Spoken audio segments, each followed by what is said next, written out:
पित्तल आउ कंसा एक धातु आउ तार जो व्यवहार से विषय देखो देखो आमर तीन प्रकार जिनस अच्छे गोटे रंधन बर्तन गोटे खाइबा बर्तन गोटे पीवा बर्तन। अच्छा रंधन बर्तन हूँ पित्तल बर्तन। अच्छा खाइबा बर्तन है कंसा बर्तन। अच्छा पीवा बर्तन है तंबा। अच्छा एवं पित्तल जोटा आमर रंधन बर्तन कहुच्छी यहाँ हूँ मिश्रित धातु।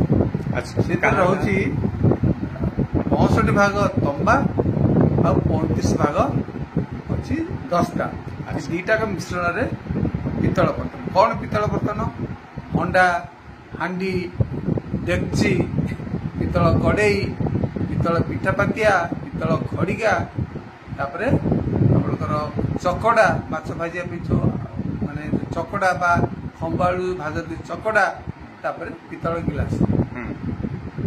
बर्तमान कंसा को आस कंसा बर्तन कौन कंसा थाली कंसा पखाल बेला ताटिया चटिकी घिओ गिना गिना परसुणी माने जो परसिया पे जो परचुली जो चट्टू चट्टू नुहे से गोटे बेलार गोटे छोट भाया देखा जाए। अच्छा परसुणी कह अच्छा माने डाली दी पार तरकारी दी पार आउ अच्छी घिओ गिना जो चर्चा है घिओ गिनाटा लगे घिओ गिनाटा कंसा गिना। अच्छा गिलास अच्छा गिलास आम कहू कंसारी भाषा गिलास।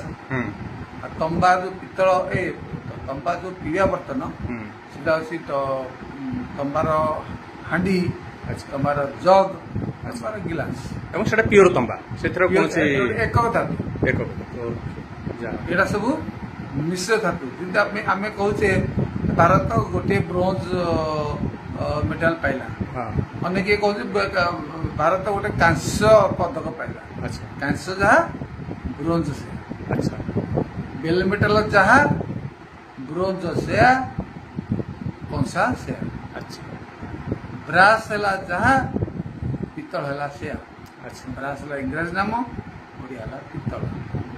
तंबा है कपर इंग्राजी। बहुत धन्यवाद।